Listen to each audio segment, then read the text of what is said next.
അപ്പൊ ഈ ഒരു സെഷനിൽ നമ്മൾ ഡിസ്കസ് ചെയ്യാൻ പോകുന്നത് it is about the further innovation in print culture. അപ്പൊ പ്രിന്റ് ടെക്നോളജി റിലേറ്റഡ് ആയിട്ടുള്ള പിന്നെ എന്തൊക്കെ ടൈപ്സ് ഓഫ് ഡെവലപ്മെന്റ് ആണ് വന്നിട്ടുള്ളത് നമുക്ക് നോക്കിയാലോ. It is by the late 19th century. It is by the 18th century, the press came to be made out of metal. അല്ലേ? എന്ന് വെച്ചാല് ഈ metal type made out of metal എന്നുള്ള the press എന്ന് പറയുന്നത് എന്താണ്? ഈ ഒരു printing press late 18th century അല്ലെ, 18th centuryന്റെ അവസാന ഘട്ടം വന്നപ്പോൾ ഈ പ്രസ് ഒക്കെ മെയിൻലി മെയ്ഡ് ചെയ്തത് എന്തിൽ നിന്നാണ്? മെറ്റൽ ടൈപ്സിൽ നിന്നാണ് അല്ലെ മക്കളെ. And through the 19th century there were a series of further innovation in printing technology. നമ്മുടെ പ്രിന്റിംഗ് ടെക്നോളജിയിൽ വലിയ രീതിയിലുള്ള മാറ്റം വന്നു അല്ലെ. Okay, by the mid 19th century. അപ്പൊ നമ്മൾ പറഞ്ഞു 18ാം നൂറ്റാണ്ടിന്റെ അവസാന ഘട്ടത്തില് ഈ പ്രസ് ഒക്കെ മെയിൻലി ഉണ്ടാക്കിയ മെറ്റൽ ടൈപ്പിൽ നിന്നായിരുന്നു. അതൊരു വലിയ ടൈപ്പ് ഓഫ് ചേഞ്ച് ആണല്ലേ പ്രിന്റിംഗ് പ്രസ്സിന്. അങ്ങനെ 19ാം നൂറ്റാണ്ടിന്റെ മധ്യഘട്ടത്തിൽ എന്ത് ചേഞ്ച് സംഭവിച്ചത്? ദ റിച്ചാർഡ് എം ഹോ of New York had perfected the power driven cylindrical press. അപ്പൊ മെറ്റലിൽ നിന്നുള്ള പ്രസ് പ്രിന്റിംഗ് പ്രസ്സിൽ നിന്ന് Richard M. Ho of New York had developed a power-driven cylindrical press. അദ്ദേഹം ഡെവലപ്പ് ചെയ്തു. ഏത് സെഞ്ചുറിയില്? It is in mid 19th century അല്ലെ. 19ാം നൂറ്റാണ്ടിന്റെ മധ്യ കാലഘട്ടത്ത് അവരെന്ത് ചെയ്തു? ഈ ഒരു മെറ്റൽ ടൈപ്സിൽ നിന്ന് റിച്ചാർഡ് M. Ho അല്ലെ of New York had perfected which type of press? It is power driven cylindrical press അല്ലെ. ഓക്കെ, പിന്നെ ഈ ഒരു പ്രസ് സിലിണ്ടറിക്കൽ പ്രസ് എന്ന് പറയുന്നത് this was capable of printing 8,000 sheet. ഈ ഒരു സിലിണ്ടറിക്കൽ പ്രസ് റിച്ചാർഡ് എം ഹോന്റെ സിലിണ്ടറിക്കൽ പ്രസ് എന്ന് പറയുന്നത് എന്താണ്? ഒരു മണിക്കൂറിൽ 8000 കോപ്പീസ് പ്രിന്റ് ചെയ്യാൻ പറ്റുന്ന പ്രസ് ആണ്. എന്ത് type of press? It is power driven cylindrical press. Okay, ഈ ഒരു press was particularly useful for printing news papers print ചെയ്യാൻ ഈ സിലിണ്ടറിക്കൽ പ്രസ് വളരെ ആപ്റ്റ് ആണ് അല്ലെ. And in the late 19th century 19ാം നൂറ്റാണ്ടിന്റെ അവസാന ഘട്ടത്തില് the offset press was developed. ഈ ഒരു സിലിണ്ടറിക്കൽ പ്രസ്സിൽ നിന്ന് offset press എന്ന പേരിലുള്ള പ്രസ് ഡെവലപ്പ് ചെയ്തു. which could print up to 6 colors at a time. ഒരു ഓഫ്സെറ്റ് പ്രസിന്റെ സവിശേഷത എന്ന് പറയുന്നത് എന്താണ് മക്കളെ? 6 കളേഴ്സ് ഒരേ ടൈമിൽ പ്രിന്റ് ചെയ്യാൻ പറ്റും പേപ്പറിൽ എന്നതാണ് ഓഫ്സെറ്റ് പ്രസിന്റെ സവിശേഷത കേട്ടോ. ഓക്കെ, പിന്നെയോ from the turn of 20th century അങ്ങനെ 20ാം നൂറ്റാണ്ടിൽ എത്തിയപ്പോ എന്ത് ചേഞ്ചാ വന്നത്? Electrically operated presses accelerated printing operation. Electrically അല്ലെ, ത്രൂ ഇലക്ട്രിസിറ്റിയിലൂടെ ഓപ്പറേറ്റ് ചെയ്യാൻ പറ്റുന്ന പ്രിന്റിംഗ് പ്രസിന്റെ ഡെവലപ്മെന്റ് ആണ് പിന്നെ നമ്മൾ കണ്ടത്. A series of other developments followed. പിന്നെ പല ചേഞ്ചസ് ആണ് ഈ ഒരു പ്രസ്സിന് വന്നത് അല്ലെ. ആദ്യം വന്ന പ്രസ് എന്ന് പറയുന്നത് മെറ്റലിൽ നിന്ന് തുടങ്ങി പിന്നെ സിലിണ്ടറിക്കൽ പ്രസ്സിലേക്ക് മാറി. റിച്ചാർഡ് എം ഹോന്റെ സിലിണ്ടറിക്കൽ പ്രസ്സിലേക്ക് മാറി 19th century എത്തിയപ്പോ അല്ലെ. പിന്നെ ആ ഒരു റിച്ചാർഡ് എം ഹോന്റെ സിലിണ്ടറിക്കൽ പ്രസിന്റെ സവിശേഷത അല്ലെങ്കിൽ ഫീച്ചേഴ്സ് എന്ന് പറയുന്നത് എന്താ മക്കളെ? ഇറ്റ് വാസ് കേപ്പബിൾ അല്ലെ. ഈ ഒരു റിച്ചാർഡ് എം ഹോ പവർ ഡ്രൈവൺ സിലിണ്ടറിക്കൽ പ്രസ്സിനെ കുറിച്ചാണ് ഈ ഒരു പോയിന്റിൽ പറയുന്നത്. ഓക്കെ, ഈ ഒരു പോയിന്റിൽ പറയുന്നത്. ഓക്കെ, അപ്പൊ അതിന്റെ ഫീച്ചർ എന്ന് പറയുന്നത് it can print 8000 sheet per hour.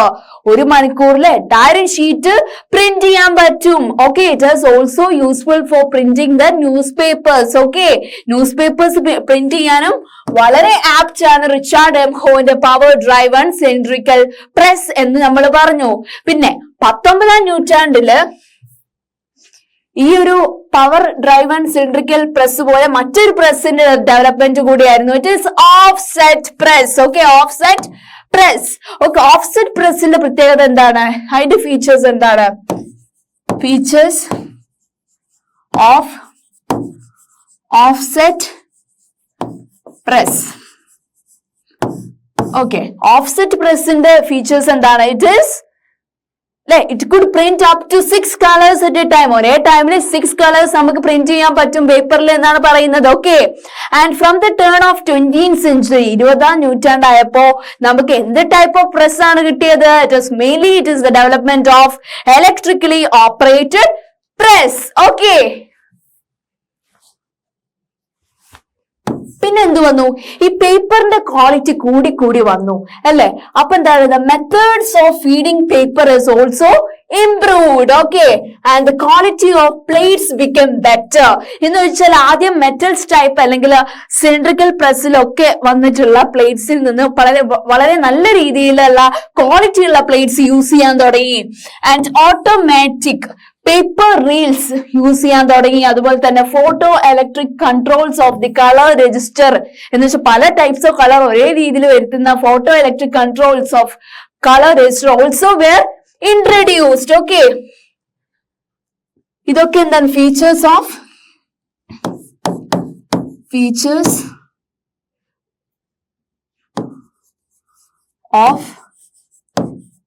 Electric ഇവിടെ എഴുതണ്ട, നമുക്ക് മനസ്സിലാവുന്നതിൽ ഇവിടെ എഴുതല്ലേ. ഫീച്ചേഴ്സ് ഓഫ് ഇലക്ട്രിക്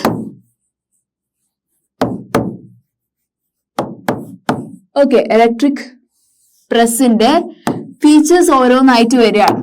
ഒരു മെറ്റലിന്റെ ഇതിൽ നിന്ന് ഇലക്ട്രിക് പ്രിന്റിംഗ് പ്രസ്സിലേക്ക് എത്തി നിൽക്കുന്നു അല്ലെ? അപ്പോ ആ ഒരു ഇതിൽ എന്തൊക്കെ ചേഞ്ചസ് ആണ് വന്നിട്ടുള്ളത്? It is mainly the methods of feeding paper is improved. അതിൽ വലിയ മാറ്റം വന്നു അല്ലെ? ഫീഡിംഗ് പേപ്പറിൽ അല്ലെ? പേപ്പർ ക്വാളിറ്റിയിൽ മാറ്റം വന്നു. അതുപോലെ തന്നെ പ്ലേറ്റ്സിന്റെ ക്വാളിറ്റി, പ്രിന്റ് ചെയ്യാൻ വേണ്ടിയിട്ടുള്ള പ്ലേറ്റ്സിന്റെ ക്വാളിറ്റിയിൽ മാറ്റം വന്നു. And automatic paper reels were used and photo electric controls of colour register were also introduced were the features of electric press. Okay, പിന്നെയോ? And the accumulation of several individual mechanical improvements transform the appearance of printed text. പല ഫോണ്ടില് ഒക്കെ മാറ്റം വരുത്താൻ പറ്റുന്ന പല ഇൻഡിവിജ്വലും development കൊണ്ടുവന്നപ്പോ അത് വലിയ തരത്തിലുള്ള പ്രിന്റഡ് ടെക്സ്റ്റിനും വലിയ തരത്തിലുള്ള ഇംപ്രൂവ്മെന്റ് ഉണ്ടാക്കി എന്നാണ് കേട്ടോ മക്കളെ പറയുന്നത്. Okay, next one. The printers and publishers continuously developed new strategies to sell their product. അല്ലെ? ഈ പ്രിന്റേഴ്സ് ആയിക്കോട്ടെ, അതുപോലെ തന്നെ അവരുടെ പ്രൊഡക്ട്സ് ഒക്കെ ഇതാക്കുന്ന പബ്ലിഷേഴ്സ് ആയിക്കോട്ടെ, അവരൊക്കെ പുതിയ ടെക്നിക്സ് യൂസ് ചെയ്യുന്നു പ്രൊഡക്റ്റ് ഒക്കെ ഡിസ്കവറി ചെയ്യാൻ വേണ്ടിയിട്ട്. ഓക്കെ, നെക്സ്റ്റ് പോയിന്റ് നോക്കിക്കേ. 19th century periodicals serialized the important novels. അല്ലെ? എന്ന് വെച്ചാല് 19ാം നൂറ്റാണ്ടിന്റെ ആരംഭത്തിൽ തന്നെ പല നോവൽസും പല പ്രശസ്തിയിലേറിയ നോവൽസും ഒക്കെ പീരിയോഡിക്കൽസ് മാഗസിനിലൂടെ വരാൻ തുടങ്ങി, ബുക്സ് ആയിട്ട് വരാൻ തുടങ്ങി. Which gave birth to a particular way of writing novel. ഈ ഒരു പ്രശസ്തിയേറിയ നോവൽസ് ഒക്കെ ബുക്സിലേക്ക് വന്നപ്പോ അതൊക്കെ it is the particular way of writing the novels ചെയ്യുന്ന ഒരു കാലഘട്ടം അവിടെ തുടങ്ങി 19th centuryയില്. Okay, and in the 1920s in ഇംഗ്ലണ്ടില് 1920s popular works were sold in cheap series. Popular ആയിട്ടുള്ള വർക്ക്സ് ഒക്കെ ഇംഗ്ലണ്ടില് ചെറിയ പൈസക്ക് വിറ്റയച്ചു. It is called as shilling series. Popular ആയിട്ടുള്ള വർക്ക്സ് ഒക്കെ ചെറിയ ചീപ്പ് ഇതില് അവിടെ വിറ്റയച്ചതിന് പറയുന്ന പേരെന്താണ്? It is shilling series. Shilling സീരീസിന് സ്പെല്ലിംഗ് എന്താ? ഷില്ലിംഗ് എന്ന് പറയുമ്പോ SHILLING LLING, shilling, CDSSE, RIES. Okay, അപ്പൊ നമ്മൾ പറഞ്ഞത് പ്രിന്റേഴ്സും പബ്ലിഷേഴ്സും പല പല ടെക്നിക്സ് അവരുടെ പ്രൊഡക്റ്റ് എത്ര നല്ല രീതിയിൽ മാർക്കറ്റിൽ എത്താം അതൊക്കെ അവർ ചൂസ് ചെയ്യുന്നുണ്ട്. 19th സെഞ്ചുറിയിലാണ് ഈ നല്ല നല്ല നോവൽസ് ഒക്കെ ബുക്ക് ഫോമിലേക്ക് വരാൻ വേണ്ടി തുടങ്ങിയത് അല്ലെ. പിന്നെ 1920s ഇംഗ്ലണ്ടില് പോപ്പുലർ ആയിട്ടുള്ള ഇത്തരം നോവൽസും പോയട്രി കളക്ഷൻസും ഒക്കെ ചീപ്പ് ആയിട്ടുള്ള റേറ്റില് കോമൺ പേപ്പറിന് അവൈലബിൾ ആയിട്ട് മാർക്കറ്റിൽ വരാൻ തുടങ്ങിയെന്നാണ് കേട്ടോ മക്കളെ പറയുന്നത്. ഓക്കെ, ഇനി നമ്മൾ ഡിസ്കസ് ചെയ്യാൻ പോകുന്നത് ഇന്ത്യയില് ഇത് എത്ര വലിയ മാറ്റങ്ങളാണ് ഈ ഒരു പ്രിന്റ് റെവല്യൂഷൻ കൊണ്ടുവന്നത് എന്ന് നമുക്ക് നോക്കിയാലോ. ഓക്കെ,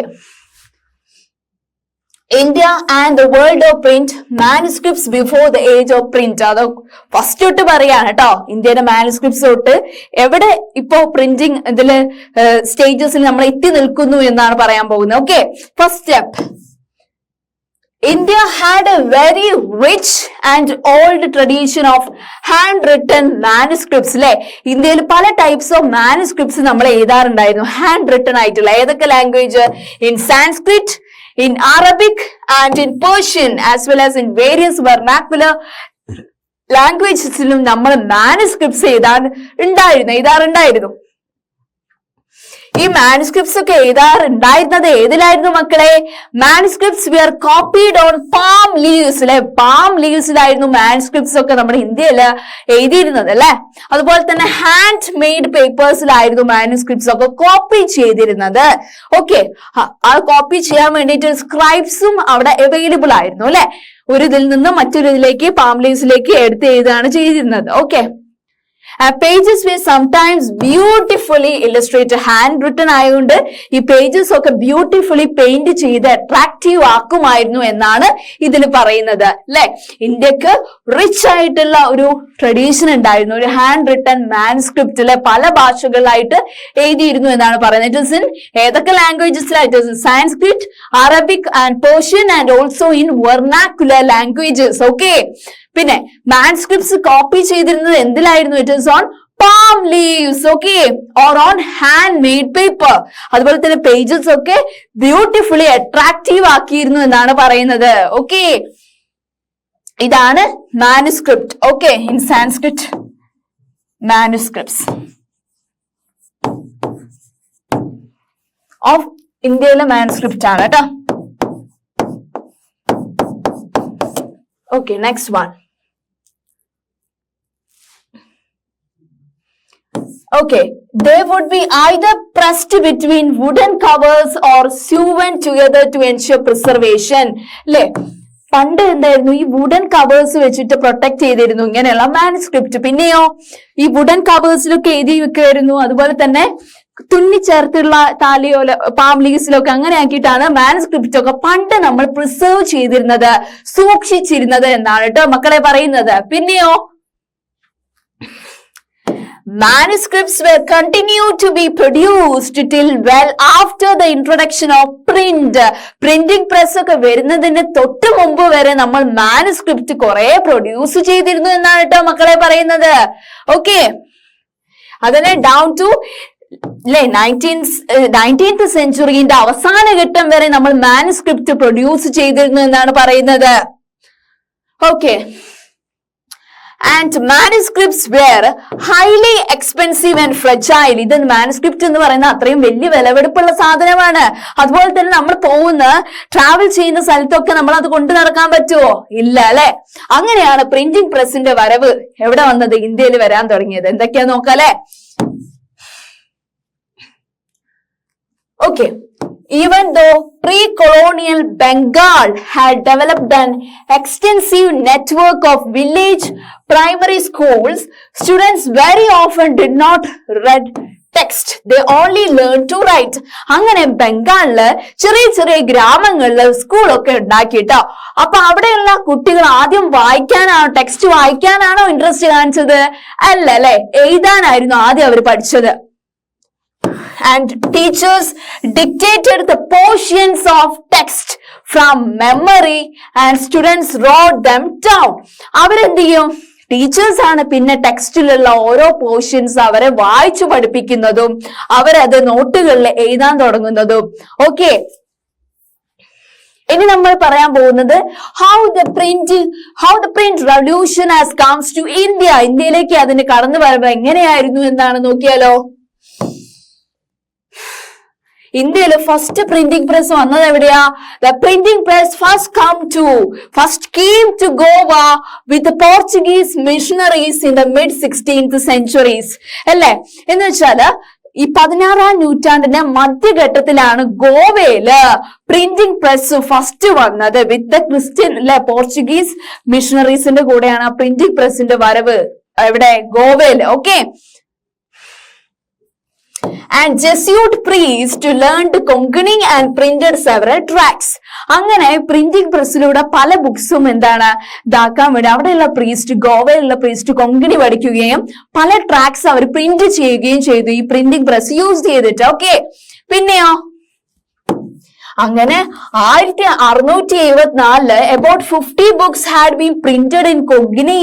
അതുപോലെ ഈ ജെസ്യൂട്ട് പ്രീസസ് ഉണ്ടല്ലോ, ഈ പോർച്ചുഗീസ് മിഷണറീസ് ഉള്ള പ്രീസസ് ഒക്കെ കൊങ്കണി പഠിക്കുകയും പല ട്രാക്സും അവരെന്ത് ചെയ്തു ഈ ഒരു പ്രിന്റിംഗ് പ്രസ്സിലൂടെ അവർ 50 ബുക്സ് പബ്ലിഷ് ചെയ്തു. ആൻഡ് ഇൻ കനാറ ലാംഗ്വേജസിലും അവർ പബ്ലിഷ് ചെയ്തു എന്നാണ് പറയുന്നത്. ഓക്കെ, പിന്നെ ഇവിടെ ഇന്ത്യയിലുള്ള Catholic priest printed the first Tamil book. അല്ലെ, കത്തോലിക് പ്രീസ്റ്റുകള് എന്ത് പ്രിന്റ് ചെയ്തു? ഫസ്റ്റ് തമിഴ് ബുക്ക് പ്രിന്റ് ചെയ്തു. ഏത് വർഷം?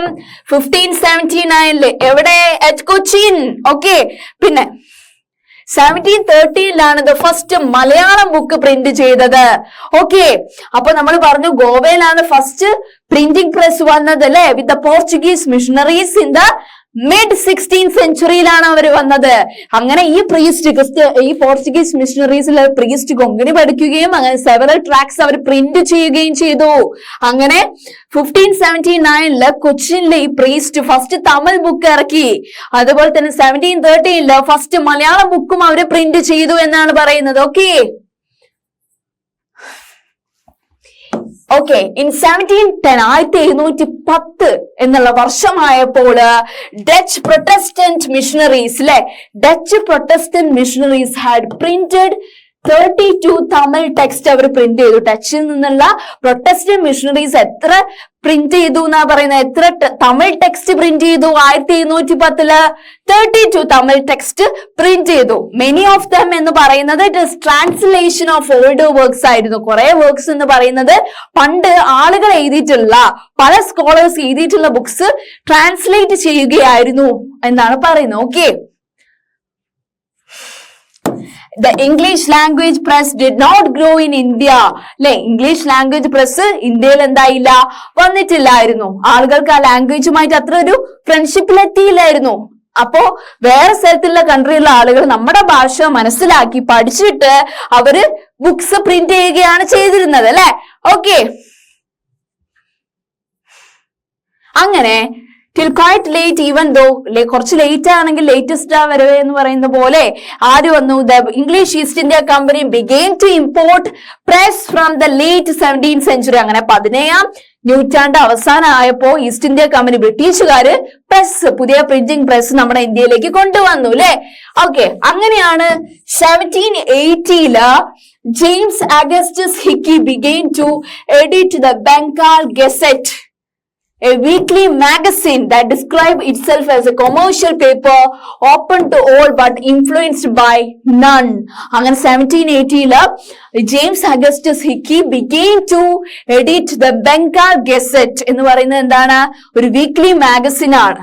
അഗസ്റ്റസ് അത് അദ്ദേഹം എന്ത് ചെയ്തു? എഡിറ്റ് ചെയ്തു ഈ പ്രിന്റിംഗ് പ്രസ്സിലൂടെ. Okay, so it was a private English enterprise proud of its independence from colonial influence that began English printing in India. അങ്ങനെ കുറെ കഴിഞ്ഞപ്പോ 17ാം നൂറ്റാണ്ട് അവസാനത്തോടെ ഇംഗ്ലീഷ് പ്രിന്റിംഗ് പ്രസ് വന്നു അല്ലെ. ഓക്കെ, പിന്നെന്താണ്? James Augustus hiki published lot of advertisement അല്ലെ. ഈ ഒരു ബംഗാൾ ഗസറ്റ് എന്ന് പറയുന്ന മാഗസിൻ അല്ലാതെ കുറെ അഡ്വർടൈസ്മെന്റ്സും പബ്ലിഷ് ചെയ്തിട്ടുണ്ട് James Augustus Hicky, including those that related to import and sale of slaves. ഈ സ്ലേവ്സിന്റെ ഇമ്പോർട്ട് അവരെങ്ങനെ സ്റ്റേറ്റിലേക്ക് കൊണ്ടുപോകുന്നത്, അതിന്റെ അഡ്വർടൈസ്മെന്റ് ഒക്കെ ആണ് കൂടുതൽ അത് ഫോക്കസ് ചെയ്തത്. But he also published a lot of gossip about companies senior official.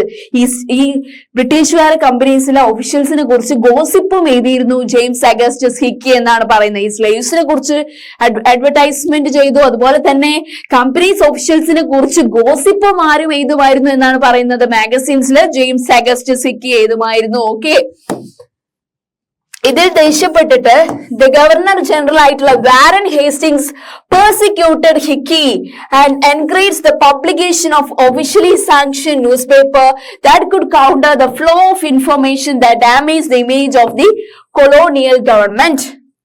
അങ്ങനെ അദ്ദേഹത്തിന്റെ പല മാഗസിൻസ് നിർത്തലാക്കി ബ്രിട്ടീഷ് ഗവർണർ ആയിട്ടുള്ള വാരൻ ഹാസ്റ്റിംഗ്സ് എന്നാണ് പറയുന്നത്. എന്ന് വെച്ചാൽ എല്ലാം എന്താണ്, എല്ലാ അഗസ്റ്റസ് ഹിക്കിന്റെ മാഗസിനിലും ഈ ബ്രിട്ടീഷുകാരെ തരം താഴ്ത്തിക്കൊണ്ടുള്ള ന്യൂസാണ് എഴുതിയിരുന്നത്. അതുകൊണ്ട് okay, next we are discussing about the religious reform and public debates. Okay, ഈ ഒരു ടൈം എന്ന് പറയുന്നത് പണ്ടത്തെ കാലഘട്ടം, this was a time of intense അല്ലെ. ഈ ഒരു ടൈം എന്ന് പറയുന്നത് എന്താണ്, this was a time of intense controversies between social and religious reformers അല്ലെ. പല റിഫോമേഴ്സും വന്നു, പലതരത്തിലുള്ള സോഷ്യൽ പ്രോബ്ലംസ് ഉണ്ടാവുമ്പോൾ പല റിഫോമേഴ്സ് അവരുടെ ഐഡിയോളജി റിലേറ്റഡ് ആയിട്ടുള്ള പറയാൻ വേണ്ടിട്ട് വരും അല്ലെ. And the Hindu orthodoxy over matters like ഈ religious reformers എന്തൊക്കെ, especially Hindu religionല് it is widow immolation, monotheism, Brahmanical priesthood and idolatry. ഇതിനൊക്കെ ഇതായിട്ട് ആളുകൾ ഹിന്ദു റിഫോമേഴ്സ് വരാൻ തുടങ്ങി. In Bengal as the debate developed, west ബംഗാളിൽ ഇത്തരം ഒരു സംവാദം ഉണ്ടായി അല്ലെ. And the tracks and news papers proliferated circulating a variety of arguments. പല ആ ഒരു ഇതിലുള്ള മാഗസിനൊക്കെ നല്ല രീതിയിൽ ബംഗാളിലുള്ള ന്യൂസ് പേപ്പേഴ്സ് ഒക്കെ ഇങ്ങനെയുള്ള റിഫോം അല്ലെ, റിഫോം മൂവ്മെന്റ് ഒക്കെ ഉണ്ടാവുമ്പോൾ അത് ന്യൂസിൽ വലിയ തരത്തിലുള്ള ആർഗ്യുമെന്റ്സും ഒപ്പീനിയൻസും ഒക്കെ ആയിട്ട് വരാറുണ്ട്. Okay, to reach a wider audience, എല്ലാ ആളുകളുടെ ഇടയിലും എത്തണമെങ്കിൽ ന്യൂസ് പേപ്പേഴ്സിൽ ഈ റിഫോമേഴ്സിന്റെ ഒക്കെ ഐഡിയാസ് എല്ലാവരിലും എത്തണം. should be in the spoken language of ordinary people. സാധാരണ ആളുകൾക്ക് മനസ്സിലാവുന്ന വിധത്തിലുള്ള ഭാഷയിലായിരിക്കണം ആര് എഴുതിയിട്ടുണ്ടായത്, ന്യൂസ് പേപ്പർ എഴുതിയിട്ടുണ്ടാവേണ്ടത് കേട്ടോ. ഓക്കെ, നെക്സ്റ്റ് പോയിന്റ് നോക്കിക്കേ. Ram Mohan Roy published the Sampath Kaumadi from 1821 and the Hindu Orthodoxy commissioned the Samachar Chandrika to oppose his opinions. Ram Mohan Roy publish ചെയ്തു എന്ത് ഒരു ന്യൂസ് പേപ്പർ, ഏതാണ്, സമ്പത്ത് കൗമുദി 1821. അങ്ങനെ ഹിന്ദു ഓർത്തഡോക്സി ഇതിനെതിരെ വന്നു. ടു ഒപ്പോസ് ഹിസ് ഒപ്പീനിയൻസ്, കുറെ ആളുകൾ സമാചാർ ചന്ദ്രിക ഇതിനെതിരെ വന്നു. ടു ഒപ്പോസ് ഹിസ് ഒപ്പീനിയൻസ്, അദ്ദേഹത്തിന്റെ ഒപ്പീനിയൻസ് ചില ആളുകൾക്ക് ഇഷ്ടപ്പെട്ടില്ല. ഓക്കെ, അങ്ങനെ 1821 രാംമോഹൻ റോയിന്റെ സമ്പത്ത് കൗമുദി വന്നു. 1822 2 പേർഷ്യൻ ന്യൂസ് പേപ്പേഴ്സ് പബ്ലിഷ് ചെയ്തു. ഏതൊക്കെയാണ്, ജം-ഇ-ജഹാൻ-നാമ ആൻഡ് ഷംസുൽ അക്ബർ അല്ലെ. 1821 രാം മോഹൻ റോയിന്റെ ന്യൂസ് പേപ്പർ ആയിട്ടുള്ള സമ്പത്ത് കൗമുദി വരികയും 1822 2 പേർഷ്യൻ ന്യൂസ് പേപ്പേഴ്സ് പബ്ലിഷ് ചെയ്തു. ഏതൊക്കെയാണ്, Jam i Jahan Nama and Shamsul Akbar. Okay, and in North India the ulama were deeply anxious about the collapse of Muslim dynasties. അങ്ങനെ നോർത്ത് ഇന്ത്യയിലൊക്കെ ഒരു സെക്ഷൻ ആളുകൾ Ulama they were conscious about എന്ന് വെച്ചാൽ അവരെ ഭരിക്കുന്ന മുസ്ലിം അതോറിറ്റീസ് ഒക്കെ എന്ത് ചെയ്യും, എല്ലാം നശിപ്പിക്കപ്പെടുമോ എന്നൊരു ഡൗട്ട് അവരുടെ ഇടയിൽ വന്നു. They feared that colonial rulers would encourage conversion and change the Muslim personal laws. ഈ ബ്രിട്ടീഷുകാർ ഞങ്ങളുടെ ലോസ് ഒക്കെ അട്ടിമറിക്കുമോ എന്നൊരു പേടി ഉണ്ടായി. ഓക്കെ, അതുകൊണ്ട് തന്നെ ഇവര് റിലീജിയസ് ആയിട്ടുള്ള ആളുകൾ അവരുടെ opinions to counter this they used cheap lithographic presses അവർ യൂസ് ചെയ്തു ഈ മുസ്ലിംസ്. എന്നിട്ട് publish the Persian and Urdu translation of holy scriptures അവർ പബ്ലിഷ് ചെയ്യുകയും and printed the religious newspapers and tracts. എന്ന് വെച്ചാൽ ഓരോ റിലീജിയനും ഓരോ ഒപ്പീനിയൻ ആയിരിക്കും ഉണ്ടാവുക. അതൊക്കെ അവരെന്ത് ചെയ്യും, അവരുടെ തക്കതായിട്ടുള്ള ലിത്തോഗ്രാഫിക് പ്രസ്സസ് ഉണ്ടാക്കിയിട്ട് ഇവർക്കെതിരെയുള്ള ഒപ്പീനിയൻസ് ഒക്കെ അതിൽ പറയും അല്ലെ. ഇപ്പൊ നമ്മുടെ ഇന്ത്യയിൽ തന്നെ നോക്കുമ്പോൾ പല പാർട്ടി ബേസിസിലുള്ള ന്യൂസ് പേപ്പേഴ്സ് ഉണ്ട്. അതെന്തിനു വേണ്ടിയിട്ടാണ്? ആ പാർട്ടിക്ക് മറ്റൊരു പാർട്ടിയോടുള്ള വിദ്വേഷവും അതുപോലെ തന്നെ എന്തെങ്കിലും പോളിസി ലോസ് ഉണ്ട് അതിനെതിരെയുള്ള എല്ലാ വിധത്തിലുള്ള ഒരു സപ്പോർട്ട് ചെയ്യുന്നതിലായിരിക്കും ആ ഒരു പേപ്പർ പറയാ അല്ലെ. അതുപോലെ തന്നെയാണ് പ്രസിന്റെ രീതിയിലും. Okay, and next one, the Deoband Seminary, founded in 1867, published thousands upon thousands of fatwas telling Muslim readers how to conduct themselves in their everyday lives and explaining the meanings of Islamic doctrines. ഈ ഇസ്ലാം റിലീജിയനിലുള്ള ആളുകളെ അവരുടെ ഇസ്ലാം related ആയിട്ടുള്ള religion related ആയിട്ടുള്ള moral വാല്യൂസും റൂൾസും കസ്റ്റംസും ഒക്കെ പറയുന്ന തരത്തിലുള്ള books ആണ് ഒരു സെമിനാരി ആണ് ഡിയോബാൻഡ് സെമിനാരി. അത് ഫൗണ്ട് ചെയ്തത് എപ്പോഴാണ്? 1867 it published and it is telling how to conduct themselves. ആ ഒരു ഡിയോബാൻഡ് സെമിനാറി എന്ന് പറയുന്ന ആ ഒരു കളക്ഷൻ ഓഫ് ബുക്ക് പറയുന്നത് എന്താണ്? ഇറ്റ് ഈസ് മെയിൻലി മുസ്ലിം റൂളേഴ്സിനെ എങ്ങനെ കണ്ടക്ട് ചെയ്യണം, മറ്റുള്ളവരോട് എങ്ങനെ സംസാരിക്കണം, എല്ലാ ദിവസവും എങ്ങനെയാണ് ജീവിതം ചെലവഴിക്കേണ്ടത്, പിന്നെ ഈ ഒരു ഇസ്ലാമിക് ഇതിന്റെ പ്രിൻസിപ്പിൾസ് എന്തൊക്കെയാണ് എന്നൊക്കെ എക്സ്പ്ലെയിൻ ചെയ്യുന്ന മീനിങ്സ് ഒക്കെ എക്സ്പ്ലെയിൻ ചെയ്യുന്ന കളക്ഷൻ ഓഫ് ബുക്കാണ്. ഓക്കെ, അതുപോലെ തന്നെ ഹിന്ദുസിന്റെ ഇടയിലും ഉണ്ട്. Among Hindus to the print encourage the reading of religious ടെക്സ്റ്റിലെ മഹാഭാരത രാമായണ പോലുള്ള ബുക്സ് വന്നു അല്ലെ. അത് പണ്ട് കാലങ്ങളിലുള്ള ജീവിച്ചിരുന്ന ആളുകളുടെ ഇതൊക്കെ സ്റ്റോറീസ് ഒക്കെ ഇതാക്കിയിട്ട് കമ്പൈൽ ചെയ്ത് എഴുതിയതാണ് അല്ലെ. Okay, especially in the vernacular ലാംഗ്വേജസിലാണ് ഹിന്ദുസിന്റെ റിലീജിയസ് ടെക്സ്റ്റും എഴുതിയിട്ടുള്ളത് അല്ലെ. ഓക്കെ, അതുപോലെയുള്ള ഒരു റിലീജിയസ് ടെക്സ്റ്റ് ആണ് ഹിന്ദു റിലീജിയനിലുള്ളത്. First printed edition of Ramcharitmanas അല്ലെ, ഓഫ് തുളസിദാസിന്റെ ഫസ്റ്റ് പ്രിന്റഡ് റിലീജിയസ് ബുക്കാണ് രാമചരിത മാനസ്. ഏത് സെഞ്ചുറിയിലുള്ള ടെക്സ്റ്റ് ആയിരുന്നു ഇത്? 16th സെഞ്ചുറി, 16ാം നൂറ്റാണ്ടിലെ ഒരു ബുക്കായിരുന്നു. ഏത് മക്കളെ? രാമചരിത മാനസ് ബൈ തുളസിദാസ് അല്ലെ. It is came out from Calcutta in 1810 അല്ലെ. ഇപ്പോ ഹിന്ദു റിലീജിയനിൽ റിലേറ്റഡ് ആയിട്ടുള്ള ഒരു ബുക്കായിരുന്നു തുളസിദാസ് 16ാം സെഞ്ചുറിയില് അല്ലെ. ഈ ഒരു 16ാം സെഞ്ചുറിയിലുള്ള ടെക്സ്റ്റ് ആണ് രാമചരിത മാനസ്.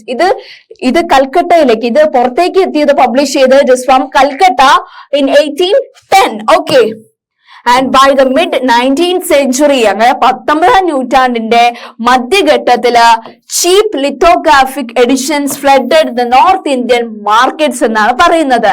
19ാം നൂറ്റാണ്ടിന്റെ മധ്യഘട്ടത്തില് ചീപ്പ് ആയിട്ടുള്ള ലിത്തോഗ്രാഫിക് ഇത് റിലേറ്റഡ് ആയിട്ടുള്ള എഡിഷൻസ് അല്ലെ, എന്ന് വെച്ചാൽ കോമൺ പീപ്പിളിന് അക്സെപ്റ്റബിൾ ആയിട്ടുള്ള എഡിഷൻസ് തുളസിദാസിന്റെ രാമചരിത മാനസ് പോലുള്ള റിലീജിയസ് ടെക്സ്റ്റ് എല്ലാ നോർത്ത് ഇന്ത്യൻ മാർക്കറ്റ്സിലും വ്യാപിച്ചു, സ്പ്രെഡായി എന്നാണ് പറയുന്നത്. ഓക്കെ, ആൻഡ് ഫ്രം 1880s, അങ്ങനെ 1880 the Nawal Kishore press at Lucknow അല്ലെ. പല ടൈപ്സ് ഓഫ് പ്രസ് ഇന്ത്യന്റെ പല സ്റ്റേറ്റിലും വരാൻ വേണ്ടി തുടങ്ങി. First one it is 1880 Nawal Kishore press at Lucknow. ലക്നൌവിൽ വന്നിട്ടുള്ള ഒരു പ്രസ് ആണ് ഏത്?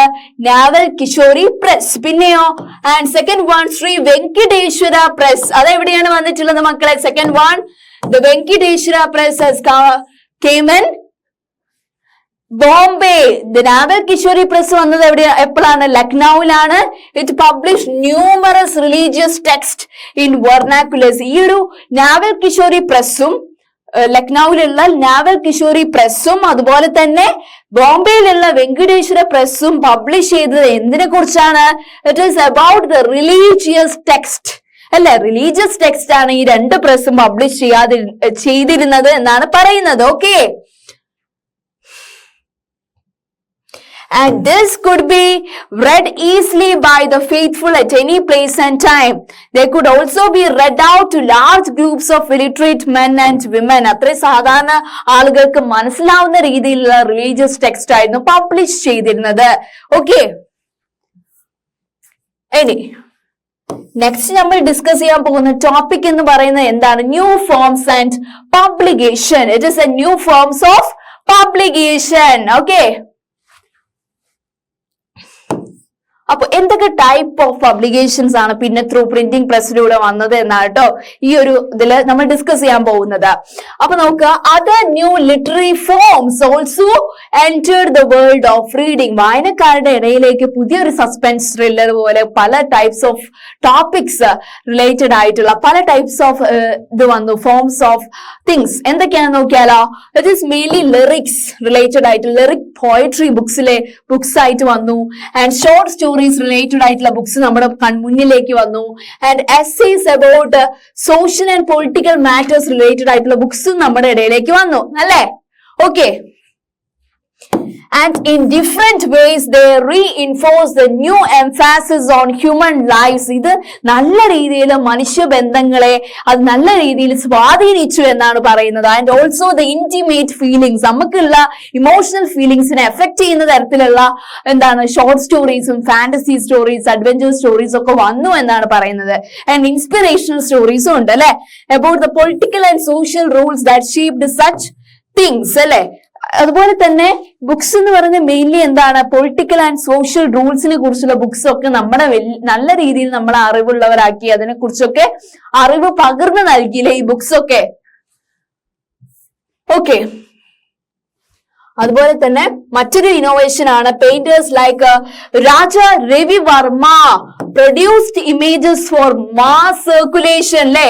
രാജ രവിവർമ്മയെ പോലുള്ള പെയിന്റേഴ്സ് ചിത്രകാരന്മാര് പല പെയിന്റിങ്സും ഉണ്ടാക്കി അത് വലിയ രീതിയിൽ പ്രശസ്തി നേടുകയും ചെയ്തു എന്നാണ് കേട്ടോ മക്കളെ പറയുന്നത്. And the poor wood engravers who made wood blocks set up shop near the letter presses and were employed by print shops. അങ്ങനെ പൂവർ ആയിട്ടുള്ള സാധാരണ ആളുകൾ ഈ വുഡ് ബ്ലോക്സ് സെറ്റപ്പ് ചെയ്തിട്ട് ലെറ്റർ പ്രസ്സിന് എടുത്തായിട്ട് അവർ സെറ്റപ്പ് ചെയ്യും. and they were employed by print shops. Okay, അങ്ങനെ ആദ്യം would ബ്ലോക്സിൽ വന്നിട്ട് പിന്നെയാണല്ലോ അവരവർ ഓരോന്ന് പബ്ലിഷ് ചെയ്യാൻ വേണ്ടി പ്രിന്റ് ഷോപ്പിനെ നമ്മൾ ആശ്രയിക്കുന്നത്. അങ്ങനെ 1870s caricatures and cartoons were being published അല്ലെ in journals and newspapers. അങ്ങനെ 1870 ആ ഒരു വർഷം എത്തിയപ്പോൾ പുതിയ ടൈപ്പ് ഓഫ് കാർട്ടൂൺസ് ഒക്കെ പബ്ലിഷ് ചെയ്യാൻ തുടങ്ങി അല്ലെ. എന്തിലൊക്കെ?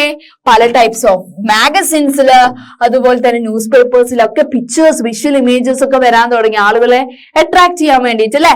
It is mainly it is commenting on social and political issues അല്ലെ. നിങ്ങൾക്ക് കാണാം അപ്പൊ ന്യൂസ് പേപ്പറിലാണെങ്കിലും പല സോഷ്യൽ ആൻഡ് പൊളിറ്റിക്കൽ ഇഷ്യൂസ് നടക്കുമ്പോഴും കാർട്ടൂൺ പിക്ചേഴ്സ് ഉണ്ടാവും ആളുകളെ ചിരിപ്പിക്കുന്ന തരത്തിലുള്ള അല്ലെ. നമ്മുടെ പൊളിറ്റീഷ്യൻസിനെ പറ്റിയിട്ടുള്ള മക്കൾ കണ്ടിട്ടുണ്ടാവും മെയിൻലി മലയാള മനോരമ മാതൃഭൂമി പോലുള്ള പത്രങ്ങളിൽ. ഓക്കെ, അപ്പോ ഈ ഒരു മാഗസിൻസ് എന്ന് പറയുമ്പോ mainly എങ്ങനെയുള്ളതാണ്? It is the caricatures and cartoons that may be criticizing upon the social and political issues and that may be published in journals and newspapers. ഇനി നമ്മൾ ഡിസ്കസ് ചെയ്യാൻ പോകുന്ന ടോപ്പിക് എന്ന് പറയുന്നത് it is woman and print. സ്ത്രീകൾക്ക് ഈ പ്രിന്റുമായിട്ട് എന്തെങ്കിലും connection ഉണ്ടോ? നോക്കിയാലോ. The liberal husbands and fathers began educating their women work. Liberal husbands and fathers began educating their women folk at home. എന്ന് വെച്ചാൽ വീടുകളിലുള്ള അല്ലെ 4 ചുമരുകളിലും ഒതുങ്ങിക്കൂടുന്നത് എല്ലാ സ്ത്രീകളെന്ന് മനസ്സിലാക്കിയ ചില നല്ലവരായിട്ടുള്ള പുരുഷന്മാർ അവരെ പഠിപ്പിക്കാൻ വേണ്ടി ഇറങ്ങി അല്ലെ. Okay, and send them to schools. അവരെ സ്കൂളിൽ പറഞ്ഞയച്ചു അല്ലെ. and for that women schools were set up. അതിനു വേണ്ടിയിട്ട് ഈ സ്ത്രീകൾക്ക് വിദ്യാഭ്യാസം നേടിക്കൊടുക്കാൻ വേണ്ടിയിട്ട് ഗ്രാമങ്ങളിലൊക്കെ women schools വന്നു അല്ലെ. സിറ്റീസിലും ടൗൺസിലൊക്കെ after the mid 19th century എന്ന് വെച്ചാൽ 19ാം നൂറ്റാണ്ടിന്റെ മധ്യകാലഘട്ടം കഴിഞ്ഞു. ആ ഒരു ടൈമിലാണ് കുറെ സിറ്റീസിൽ വിമൻ സ്കൂൾസ് വന്നത് ഇന്ത്യയില്. And many journals began carrying writings by women. കുറെ വർക്ക്സ് ഒക്കെ അല്ലെ, പോയട്രിക്കൽ വർക്ക്സും നോവലിസ്റ്റും ഒക്കെ ആയിട്ട് കുറെ സ്ത്രീകൾ വന്നു അല്ലെ മുൻനിരയിലേക്ക്. And explained why women should be educated. ആ വർക്ക്സിലൊക്കെ സ്ത്രീകൾ തന്നെയാണ് പറഞ്ഞത് എന്തുകൊണ്ട് സ്ത്രീകൾക്ക് വിദ്യാഭ്യാസ യോഗ്യത നേടണം എന്ന് പറയുന്നതിന്റെ കാരണങ്ങൾ അണിനിരത്തിക്കൊണ്ടാണ് ഈ സ്ത്രീകൾ ഇത്തരം റൈറ്റിംഗ്സിലൊക്കെ റിഫ്ലക്ട് ചെയ്തിരുന്ന പോയിന്റ്സ് എന്ന് പറയുന്നത് കേട്ടോ. ഓക്കെ, പിന്നെയോ the conservative Hindus believed that a literate girl would be widowed. അല്ലെ, എന്ന് വെച്ചാല് കൺസർവേറ്റീവ് ആയിട്ടുള്ള ഹിന്ദുസിലുള്ള ഓർത്തഡോക്സി അത്രയും അതില് വിശ്വാസം ഇതാക്കി നിൽക്കുന്ന ആളുകൾ ഉണ്ടാവല്ലോ, അവര് മെയിൻലി വിശ്വസിക്കുന്നത് എന്ന് വെച്ചാല് പഠിക്കുന്ന പെൺകുട്ടികൾക്ക് അല്ലെ, വിദ്യാഭ്യാസമുള്ള പെൺകുട്ടികൾ എപ്പോഴും വൃദ്ധവകളായി കഴിയേണ്ടി വരുമെന്നാണ് അവര് വിശ്വസിക്കുന്ന ഒരു കോൺസെപ്റ്റ്. പണ്ടത്തെ ഓരോ അന്ധവിശ്വാസങ്ങൾ അല്ലെ. And Muslims feared that educated women would be corrupted by reading the Urdu romances. അതിനെക്കാട്ട് കഷ്ടം അല്ലെ. ഇപ്പൊ എന്താ പറയാ, മുസ്ലിം മുസ്ലിം സെക്ഷനില് സമുദായത്തിലുള്ള സ്ത്രീകള് വിദ്യാഭ്യാസം നേടുകയാണെങ്കിൽ അവരെന്ത് ചെയ്തു, റൊമാൻറ്റിക് നോവൽസ് ഒക്കെ വായിച്ചിട്ട് അവർ സ്വയം കളങ്കപ്പെടും എന്നൊരു കോൺസെപ്റ്റ് അല്ലെ. Sometimes rebel women defied such prohibition. അങ്ങനെ പല സ്ത്രീകളും സ്ത്രീ എഴുത്തുകാരും ഇതിലെ മുൻനിരയിലേക്ക് വന്ന് ഇതിനെതിരെ പല ഒപ്പീനിയൻസ് പറഞ്ഞു അല്ലെ. ഓക്കെ, പിന്നെയോ in East Bengal in the early 19th century 19th നൂറ്റാണ്ടിന്റെ തുടക്കത്തില് east ബംഗാളില് it is Ras Sundari Devi, a young married girl in a very orthodox household, learned to read in the secrecy of her kitchen. It's a very interesting story ആണ്. നോക്കിക്കേ, ബംഗാളില് 19th നൂറ്റാണ്ടിന്റെ ആരംഭത്തില് അല്ലെ ഒരു women ആയിട്ടുള്ള Ras സുന്ദരി ടെബി അവര് ഒരു orthodox ആയിട്ടുള്ള ഒരു ഫാമിലിയിലാണ് കല്യാണം കഴിഞ്ഞ് കയറിയത്. ഓക്കെ, അവിടെ അവര് ആ ഒരു അടുക്കളന്റെ 4 ചുവരിൽ ഒതുങ്ങിയായിരുന്നു ജീവിച്ചത്. പക്ഷേ ഒന്നിനെതിരെയും ദാവാതെ അതിലൊതുങ്ങി കൂടാതെ സീക്രറ്റ് ആയിട്ട് വായിക്കുന്ന ഒരു പതിവും ഈ ഒരു റാസ് സുന്ദരി ടെബിക്ക് ഉണ്ടായിരുന്നു. Later she wrote her autobiography. പിന്നെ എന്താ അവർ ചെയ്തത്, റാസ് സുന്ദരി ടെബി സ്വന്തമായിട്ടുള്ള ജീവചരിത്രക്കുറിപ്പ് എഴുതി.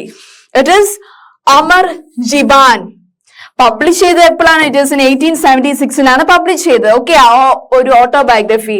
It was the first full-length autobiography published in the Bengali language. Bengali ലാംഗ്വേജിൽ ഇതാണ് ആദ്യത്തെ ഫസ്റ്റ് ഫുൾ ലെങ്ത് ഓട്ടോബയോഗ്രഫി എന്ന് പറയുന്നത്. ആരതാണ്? ഇറ്റ് ഈസ് റാസ് സുന്ദരി ടെബിന്റെ ആണ്. ഓക്കെ, പിന്നെ വേറെയും വിമന്റെ ലൈഫ് എക്സ്പീരിയൻസ് നോക്കാം അല്ലെ. From the 1860s 1860 a few Bengali women, Bengali സ്ത്രീകളായിട്ടുള്ള Kailashbashini Debi wrote books highlighting the experiences അല്ലെ. ഇപ്പൊ റാസ് സുന്ദരി ടെബിന്റെ കാര്യം പറഞ്ഞു. ഇനി it is Kailashbashini Debi wrote books അല്ലെ. കൈലാഷ് ബാഷിനി ടെബി എന്ന് പറയുന്ന സ്ത്രീ കുറെ ബുക്സ് എഴുതി അല്ലെ. എന്തിനൊക്കെ കുറിച്ച്? About how the women were imprisoned at home. എങ്ങനെയാണ് സ്ത്രീകള് ഈ വീടിന്റെ ഉള്ളിൽ ഒതുങ്ങി കൂടേണ്ടി വരുന്നത്. ആൻഡ് കെപ്റ്റ് ഇൻ ഇഗ്നറൻസ്, ഒന്നിലും ഇടപെടാതെ അവരെങ്ങനെ മാറ്റി നിർത്തുന്നത്, അതിനെ കുറിച്ചും. And force to do hard domestic labour, വീടിലുള്ള പണികൾ മാത്രം ചെയ്യാനുള്ളതാണോ സ്ത്രീകൾ എന്ന് ക്വസ്റ്റ്യൻ ചെയ്തു. And treated by the very people they served. അവരെ സംരക്ഷിക്കേണ്ടവർ തന്നെ അവരെ ദ്രോഹിക്കുന്നതിനെ കുറിച്ചും ക്വസ്റ്റ്യൻ ചെയ്തുകൊണ്ട് എഴുതിയ ഒരു വിമൻ നോവലിസ്റ്റ് ആയിരുന്നു ആര്? കൈലാഷ് ബാഷിനി ടെബി എന്ന് പറയുന്ന റൈറ്റർ. ഓക്കെ, പിന്നെ വേറൊരു എക്സ്പീരിയൻസ് ആണ് 1880s തന്നെ മഹാരാഷ്ട്രയിൽ ഇപ്പൊ നടന്ന ഒരു കറന്റ് ഈവന്റ് സംഭവമാണ് അല്ല. ഇൻ 1880s പ്രസന്റ് ഡേ മഹാരാഷ്ട്രയിൽ 1880s നടന്നൊരു സംഭവമാണ് കേട്ടോ പറയുന്നത്. It is Tarabai Shinde and Pandita Ramabai wrote with passionate anger about the miserable lives of upper caste Hindu women, especially widows. upper കാസ്റ്റിലുള്ള Hindu വിമനെ കുറിച്ച് എഴുതി എന്ന് വെച്ചാൽ എസ്പെഷ്യലി വിഡോസ് ആയിട്ടുള്ള ആളുകളുടെ ദുരിത ജീവിതത്തെ കുറിച്ച് എഴുതി. മഹാരാഷ്ട്രയിലുള്ള ഓതേഴ്സ് ആയിട്ടുള്ള താരാബായി, വിമൻ ഓതേഴ്സ് ആയിട്ടുള്ള താരാബായി ഷിൻഡെ ആൻഡ് പണ്ഡിത രാമാബായി is wrote about there's anger attitude towards the miserable lives of upper caste Hindu women, especially widows, alle. And in the early 20th century in the ആദ്യ ഘട്ടത്തില് journals were written for and sometimes edited by women. അല്ലെ 20th century 20ാം നൂറ്റാണ്ടിന്റെ ആദ്യ ഘട്ടത്തിൽ ഒക്കെ സ്ത്രീകൾ എന്ത് ചെയ്തിരുന്നു? എല്ലാ നോവൽസ് എഴുതുകയും വർക്ക്സ് ഒക്കെ എഴുതുകയും പബ്ലിഷ് ചെയ്യുകയും എഡിറ്റ് ചെയ്യുകയും ഒക്കെ ചെയ്തിരുന്നു. became extremely popular. കുറെ പേര് പ്രശസ്തി നേടുകയും ചെയ്തു അല്ലെ. ഓക്കെ, അതൊക്കെ സ്ത്രീകൾ എഴുതുമ്പോ എന്തൊക്കെ വിഷയത്തിനെ കുറിച്ചാണ് അവർ എഴുതാറ് മക്കളെ? It is mainly women's education, സ്ത്രീകൾക്ക് വിദ്യാഭ്യാസ യോഗ്യത നേടിക്കൊടുക്കുന്നതിനെ കുറിച്ച്. പിന്നെയോ about widowhood and widow remarriage and also about national മൂവ്മെന്റിനെ കുറിച്ചുമാണ് അവർ എഴുതാറ്. എന്തിനെ കുറിച്ചാണ് ഡിസ്കസ് ചെയ്യാറ്? Mainly women's education, widowhood, widow remarriage and national movement. Okay, പിന്നെ പഞ്ചാബിലുള്ള കാര്യം നോക്കാം. നമ്മൾ ബംഗാളിലുള്ള സ്ത്രീകളത് പറഞ്ഞു, ഓതേഴ്സിന്റെ കുറെ ആൾ പബ്ലിഷ് ചെയ്ത് പറഞ്ഞു, മഹാരാഷ്ട്രയിലുള്ള പറഞ്ഞു. ഇനി Punjab. Okay, A similar folk literature was widely printed from the early 20th century. 20th centuryന്റെ ആരംഭത്തില് പല ഫോക്ക് ലിറ്ററേച്ചറും അവർ പബ്ലിഷ് ചെയ്തു അല്ലെ, അവരുടെ കസ്റ്റം റിച്വൽ അടങ്ങുന്ന literature. Okay, and Ramchada published the fast selling Ishri Dharm Vichar to teach women how to be obedient wives. എന്ന് വെച്ചാൽ ഒരു patriarchal view ആണ് അല്ലെ. എന്ന് വെച്ചാല് ഒരു റാം ഷാദ എന്ന് പറയുന്ന ആള് ഒരു ഫോക്ക് ലിറ്ററേച്ചർ പബ്ലിഷ് ചെയ്ത, എന്നിട്ട് സ്ത്രീകളെ പഠിപ്പിച്ചു കൊടുക്കുകയാണ് ഇവര് എന്നിങ്ങനെ how to be an obedient wives എന്ന് പറഞ്ഞ വർക്കില്. And Khalsa Tract Society published the cheap booklets with a similar message. അതുപോലെ തന്നെ കാൽസ ട്രാക്ട് സൊസൈറ്റി എന്ന് പറയുന്ന വേറൊരു ബുക്സ് പബ്ലിഷ് ചെയ്യുന്ന പ്രസ് എന്ത് ചെയ്തു? ചീപ്പായിട്ടുള്ള ബുക്സ് പബ്ലിഷ് ചെയ്തു. അതിന് ചെറിയ ചെറിയ ആശയങ്ങൾ, ടോപ്പിക്സ് ഒക്കെ വെച്ചിട്ട്. And many of this were in the form of dialogues ബേസിസിലാണ് ഈ ബുക്സ് ഒക്കെ ഉണ്ടാവുക. About the qualities of a good woman in depict ചെയ്യുന്ന ബുക്സ് ആണിത്. Okay, next one we are going to discuss about the print and the poor people. ഈ പ്രിന്റിന് സാധാ ജനങ്ങളുമായിട്ട് എന്താ connections? Print culture നോക്കിയാലോ? നോക്കാം. Very cheap small books were brought to markets in the 19th century. 19ാം നൂറ്റാണ്ടില് ഈ സാധാരണക്കാർക്ക് accept ചെയ്യാൻ പറ്റുന്ന അല്ലെ, പൈസക്ക്, ചെറിയ പൈസക്ക് ആക്സെപ്റ്റ് ചെയ്യാൻ പറ്റുന്ന ബുക്സ് ഇറങ്ങി അല്ലെ. മദ്രാസ് ടൗൺസിലും ക്രോസ് റോഡ്സിലും ഒക്കെ സോൾഡ് ചെയ്തു. allowing poor people traveling to markets to buy them. അല്ലെ, ആളുകളുടെ വീടുകളിലേക്ക് എത്തിച്ചു കൊടുക്കായിരുന്നു സാധാരണ ജനങ്ങൾ അല്ലെ. അതുപോലെ തന്നെ ഇവർക്ക് സാധാരണ ജനങ്ങൾക്ക് മാർക്കറ്റിൽ പോയി വാങ്ങും ചെയ്യാം അല്ലെ. And the public libraries were set up from the early 20th century. 20ാം നൂറ്റാണ്ടിന്റെ ആരംഭത്തിൽ തന്നെ കുറെ ലൈബ്രറീസ്, പബ്ലിക് ലൈബ്രറീസ് ഒക്കെ ഉണ്ടായി അല്ലെ. Expanding the access to books, ആർക്ക് വേണമെങ്കിലും ഈ ബുക്സിന്റെ ആക്സസിബിലിറ്റി ഉണ്ടായിരുന്നു. ഓക്കെ, പിന്നെ ഫ്രം ദ ലേറ്റ് 19th സെഞ്ചുറിന്റെ അവസാന ഘട്ടത്തില് the issues of caste discrimination began to be written അല്ലെ. എന്ന് വെച്ചാൽ ഈ ജാതി വിവേചനത്തിനെതിരെ പല ബുക്സും എഴുതിയിരുന്നു. In many printed tracts and essays. Jyotiba Phule, the Maratha pioneer of low caste protest മൂവ്മെന്റ്സിന്റെ ലീഡർ ആയിട്ടുള്ള Jyotiba Phule, it's written about the injustice of caste system in his Gulamgiri.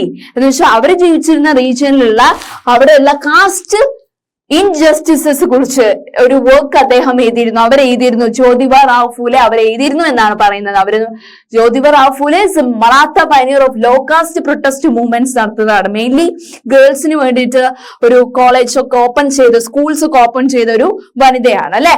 അതുകൂടാതെ ഈ ഒരു കാസ്റ്റ് സിസ്റ്റം എന്ന് വെച്ചാൽ അവർ ജീവിച്ച ഗുലാംഗിരി എന്ന റീജിയനിലുള്ള കാസ്റ്റ് സിസ്റ്റത്തിനെ കുറിച്ച് ഒരു വർക്ക് എഴുതിയിട്ടുണ്ട് എന്നാണ് പറയുന്നത് 1871 കേട്ടോ. Okay, and workers in factories were too overworked and lacked the education to write much about their experience. അല്ലെ, ഈ ഫാക്ടറീസില് വ്യവസായശാലകളില് പണിയെടുക്കുന്നവരെന്താണ് ഇങ്ങനെ ഓവർ വർക്ക് ചെയ്തോണ്ടേ നിന്നു അല്ലെ. ആൻഡ് അവർക്ക് വിദ്യാഭ്യാസം ഉണ്ടായിരുന്നില്ല. അവരുടെ അനുഭവങ്ങളൊക്കെ ഇതിൽ ബുക്സിലൂടെ പങ്കുവെക്കാൻ അവർക്ക് വിദ്യാഭ്യാസം ഉണ്ടായിരുന്നില്ല അല്ലെ. And but the Kashi Baba, a Kanpur mill worker, മില്ലിൽ വർക്ക് ചെയ്യുന്ന ഒരാള്, കാശി ബാബ എന്ന് പറയുന്ന ആള് wrote and published Chote Aur Baad Ka Sawal in 1938 to show the links between the caste and class exploitation കുറിച്ച് ആരെഴുതി? മിൽ, കാൺപൂരിലുള്ള മിൽ വർക്കർ ആയിട്ടുള്ള കാശി ബാബ wrote in his work Chote Aur Baad Ka Sawal എന്ന് പറയുന്ന വർക്കില് എഴുതി. ആ വർക്കിൽ എന്തിനെ കുറിച്ചാണ് മക്കളെ പറയുന്നത്? The link of caste and class എക്സ്പ്ലോയിറ്റേഷനെ കുറിച്ചാണ് പറയുന്നത്. Okay,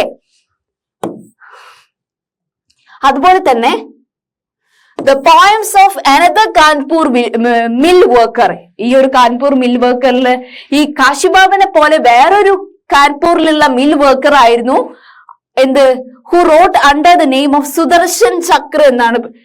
Sudarshan Chakra between 1935-1955 were brought together and published in a collection called Sachi Kavidayam. Okay, അങ്ങനെ വേറൊരു മിൽ വർക്കറും എന്ത് ചെയ്തു? Under the name of Sudarshan Chakra, അദ്ദേഹം അവര് ആ ഒരു മിൽ വർക്കർ അവരുടെ വർക്ക് എന്തിൽ പബ്ലിഷ് ചെയ്തു? ഇന്ന കളക്ഷൻ ലൈക്ക് സച്ചി കവിതായൻ എന്ന് പറയുന്ന വർക്കില് എന്ന കളക്ഷനിൽ പബ്ലിഷ് ചെയ്തു. ഓക്കെ, ആൻഡ് 1930s-ല് 1930-ല് the Bangalore cotton mill workers, ബാംഗ്ലൂരിലുള്ള കോട്ടൺ മിൽ വർക്കേഴ്സ് ആയിട്ടുള്ള ആളുകള് ലൈബ്രറീസ് ഉണ്ടാക്കി. In order to educate themselves, അവരെ തന്നെ എഡ്യൂക്കേറ്റ് ചെയ്യാൻ വേണ്ടിയിട്ട് അവർ ലൈബ്രറീസ് സെറ്റപ്പ് ചെയ്തു എന്നാണ് പറയുന്നത്. Following the example of Bombay വർക്കേഴ്സിനെ അവര് എക്സാമ്പിൾ ആക്കി എടുത്തിട്ടാണ് ഈ ബാംഗ്ലൂർ കോട്ടൺ മിൽ വർക്കേഴ്സ് അവരുടെ വർക്ക് പ്ലേസസിന് അടുത്ത് ലൈബ്രറീസ് സെറ്റപ്പ് ചെയ്തത് അല്ലെ. ഓക്കെ, ഫ്രീ ടൈമിൽ അവർക്ക് അവിടെ പോയി വായിക്കാലോ. ഇതൊക്കെ സ്പോൺസർ ചെയ്ത് മെയിൻലി സോഷ്യൽ റിഫോമേഴ്സ് ആയിരിക്കും ഇവർക്ക് സ്പോൺസർ ചെയ്യുന്നത്. Try to restrict excessive drinking among them, to bring literacy and sometimes to propagate the message of nationalism അല്ലെ. എന്ന് വെച്ചാൽ അവർക്ക് വിദ്യാഭ്യാസ യോഗ്യരാക്കുകയും എല്ലാത്തിനെ കുറിച്ചുള്ള ആശയങ്ങളൊക്കെ അവരിലേക്ക് എത്തിക്കുകയും ചെയ്യുന്നതിന് വേണ്ടിയിട്ടാണ് സോഷ്യൽ റിഫോമേഴ്സ് സ്പോൺസർ ചെയ്തിട്ട് ലൈബ്രറീസ് ഇത്തരം കോട്ടൺ മിൽ വർക്കേഴ്സിനൊക്കെ എന്ത് ചെയ്യുന്നത്? പ്രൊവൈഡ് ചെയ്ത് കൊടുക്കുന്നത്. Okay, next we are discuss about the print and censorship. Okay, അപ്പോ by the 1820s 1820-ല് the Calcutta Supreme Court passed certain regulation to control press freedom, and the company began encouraging the publication of newspapers that would celebrate British rule. അങ്ങനെ 1820-ല് Calcutta supreme court pass ചെയ്തു certain regulation to control the press freedom-നെ control ചെയ്യുന്ന തരത്തിലുള്ള കുറെ regulations വരുത്തി. Okay, അതുപോലെ തന്നെ ആ ഒരു ടൈമിൽ ബ്രിട്ടീഷുകാർ ഭരിക്കുന്ന ആ ഒരു ടൈമിൽ British East India company began encouraging publication news പേപ്പേഴ്സിനായിരുന്നു അവർ ഇമ്പോർട്ടൻസ് കൊടുത്തത്. അവരുടെ റൂളിനെ സെലിബ്രേറ്റ് ചെയ്യുന്ന തരത്തിലുള്ള ന്യൂസ് പേപ്പേഴ്സിന് മാത്രം അനുമതി കൊടുത്തു. അങ്ങനെ 1835 ആയപ്പോ faced with urgent petition by the editors of English and vernacular newspapers, Governor General Bentinck agreed to revise press laws. അങ്ങനെ കുറെ പേര് വെർനാക്കുലർ ലാംഗ്വേജസിൽ എഴുതുന്ന ആളുകളായിക്കോട്ടെ മറ്റു ലാംഗ്വേജസിലെ ആളുകൾ കച്ചറക്ക് വന്നപ്പോ ജനറൽ ബെന്റിക്, അന്നത്തെ ഗവർണർ ആയിട്ടുള്ള ജനറൽ ബെന്റിക് പറഞ്ഞു എന്താ ലോസ് ഒന്നും കൂടെ റിവൈസ് ചെയ്യാമെന്നുള്ളൊരു ഇതായി, മാറ്റം വരുത്താമെന്നുള്ളതിലായി. അങ്ങനെ നോക്കുക, ബ്രിട്ടീഷുകാർ അതിലുള്ള തോമസ് മാക്കുലി, ലിബറൽ കൊളോണിയൽ ഒഫീഷ്യൽ അല്ലെ, ഈസ്റ്റ് ഇന്ത്യ കമ്പനിയുടെ ഒഫീഷ്യൽ ആണല്ലേ, ഇദ്ദേഹം ഫോർമുലേറ്റ് ന്യൂ റൂൾസ്, പുതിയ നിയമങ്ങൾ കൊണ്ടുവന്നു. That restored the earlier freedoms, പണ്ട് നഷ്ടപ്പെട്ട ഈ പ്രസിന്റെ ഫ്രീഡം ഒക്കെ ഒന്നും കൂടി റീഗെയിൻ ചെയ്തു under the leadership of Thomas Macaulay. Okay, after the revolt of 1857, അങ്ങനെ 1857 കഴിഞ്ഞിട്ടുള്ള പ്രക്ഷോഭം കഴിഞ്ഞ് the attitude to freedom of the press change അല്ലെ, എന്നുവെച്ചാൽ ഈ പ്രസിന്റെ സ്വാതന്ത്ര്യത്തിനെതിരെയുള്ള കുറെ മാറ്റങ്ങൾ, അവര് അടിച്ചമർത്തിയ കുറെ പ്രസിന്റെ ഇതൊക്കെ വീണ്ടും വന്നു. Enraged ഇംഗ്ലീഷ്മെൻ demanded A clamp down on the native press. എന്ന് വെച്ചാൽ നേറ്റീവ് ആയിട്ടുള്ള ഇൻഹാബിറ്റൻസിന് സെറ്റപ്പ് ചെയ്ത പ്രസ് ഒക്കെ അടിച്ചമർത്താൻ നോക്കി ഇംഗ്ലീഷുകാര്. ഓക്കെ, അങ്ങനെ in 1878 the Vernacular Press Act was passed. ഒരു Vernacular Press Act Calcutta supreme court pass ചെയ്തു. It is modelled on the Irish press ലോസിനെ മോഡൽ ചെയ്യുന്ന തരത്തിലായിരുന്നു Vernacular Press Act പാസ് ചെയ്തത്. അതിനെന്താ പറയുന്നത്? It provided the government with extensive rights. ഗവൺമെന്റിന് പല ലിമിറ്റഡ് ആയിട്ട് അൺലിമിറ്റഡ് റൈറ്റ്സ് കൊടുക്കുകയാണ് to censor the reports and editorials in the Vernacular Press. Okay, എന്ന് വെച്ചാല് ഈ Vernacular Press ആക്ടിൽ മെയിൻലി പറയുന്ന എന്തെങ്കിലും റിപ്പോർട്ട് എഡിറ്റോറിയൽ മറ്റുള്ളവരെ ഇതാക്കുന്ന രീതിയിൽ വന്നാൽ അത് റിസ്ട്രിക്ട് ചെയ്യാനുള്ള ലോ ആണ് വന്നത്. ഓക്കെ, അതിനെ സെൻസർ ചെയ്യുക അല്ലെ, എന്തെങ്കിലും ആരെയും എഫക്ട് ചെയ്യുന്ന തരത്തിൽ എന്തെങ്കിലും ന്യൂസ് വന്നാൽ അത് സെൻസർ ചെയ്യും അല്ലെ. From now on the government kept regular track of Vernacular news paper published in the different provinces. എല്ലാത്തിനും അവരെന്ത് ചെയ്യും? നോക്കി വെക്കും അല്ലെ. ഓക്കെ,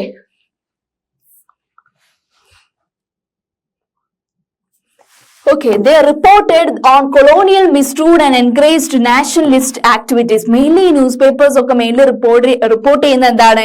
colonialism, അവരുടെ ഓരോ റൂൾസ് അല്ലെ, മിസ്റൂളിനെ കുറിച്ച്. And also they had mainly included the news about nationalist activities അല്ലെ. ഇത് ടേൺ ചെയ്ത് എന്താണ്? This in turn to a renewed cycle of persecution, protest. അത് ബ്രിട്ടീഷുകാർക്ക് ഇഷ്ടപ്പെടും, അവർക്കെതിരെ എഴുതുന്നത് ഇല്ല അല്ലെ. അത് വലിയ രീതിയിലുള്ള പ്രക്ഷോഭങ്ങൾ ഉണ്ടാക്കിയെന്നാണ് പറയുന്നത്. When Punjab revolutionaries were deported, അങ്ങനെ പഞ്ചാബിന്റെ പല റെവല്യൂഷണറീസും ഇവിടെ നിന്ന് പോവേണ്ടി വന്നു. ഓക്കെ, അങ്ങനെ in 1907 1907 ബാലഗംഗാധർ തിലക് അല്ലെ, Balagangadhar Tilak wrote with greatest sympathy about them in his Kesari. അപ്പോ കേസരിയില് ഈ ഒരു പെർസിക്യൂഷൻ അനുഭവിച്ചുള്ള പഞ്ചാബ് റെവല്യൂഷണറീസിനെ കുറിച്ച് ബാൽ ഗംഗാധർ തിലക് എന്ന് പറയുന്ന great social reformer has written in his newspaper Kesari. This led to his imprisonment in 1908. അങ്ങനെ ബ്രിട്ടീഷുകാർക്കെതിരെ ബാൽ ഗംഗാധർ തിലക് എഴുതിയപ്പോഴും അത് അദ്ദേഹത്തിന് ജയിലിലാക്കിയില്ലേ. And provoking turn widespread protest all over India. അദ്ദേഹത്തിന്റെ വ്യൂസ് ഒക്കെ ന്യൂസ് പേപ്പറിൽ എല്ലാവരും വായിച്ചു കഴിഞ്ഞു അല്ലെ. ഇതിന് വലിയ രീതിയിലുള്ള പ്രക്ഷോഭം ഉണ്ടാക്കി ഇന്ത്യയില് ഫുള്ളി എന്നാണ് പറയുന്നത്. ഓക്കെ, അപ്പൊ അത്തരം സിമ്പിൾ കാര്യങ്ങളാണ് നമ്മൾ പറഞ്ഞത്. നമ്മൾ എന്തൊക്കെ കാര്യങ്ങളാണ് ഈ ഒരു ചാപ്റ്ററിൽ നമ്മൾ ഡിസ്കസ് ചെയ്തത്? മെയിൻലി ഇറ്റ് ഈസ് നമ്മൾ തുടങ്ങി വെച്ച് print in China, print in Japan അല്ലെ. അപ്പൊ പ്രിന്റ് ഇൻ ഇന്ത്യ വരെ നമ്മൾ പറഞ്ഞു കഴിഞ്ഞു ഡീറ്റെയിൽ ആയിട്ട് അല്ലെ. എങ്ങനെയൊക്കെയാണ് ഒരു വുഡ് ബ്ലോക്ക് പ്രിന്റിംഗ് മെഷീനിൽ നിന്ന് ഇലക്ട്രോണിക് പ്രിന്റിംഗ് മെഷീൻ ആയത്, അതിന്റെ സെൻസർഷിപ്പിനെ കുറിച്ചും ഈ പ്രിന്റ് എങ്ങനെയാണ് വിമൻ ചിൽഡ്രൻ റിലേറ്റഡ് ആയിട്ടുള്ള ലിറ്ററേച്ചറിന് വഴിതെളിച്ചതും അല്ലെ. പ്രിന്റ് ആൻഡ് സെൻസർഷിപ്പിനെ കുറിച്ച് നമ്മൾ ലാസ്റ്റ് പറഞ്ഞു അല്ലെ.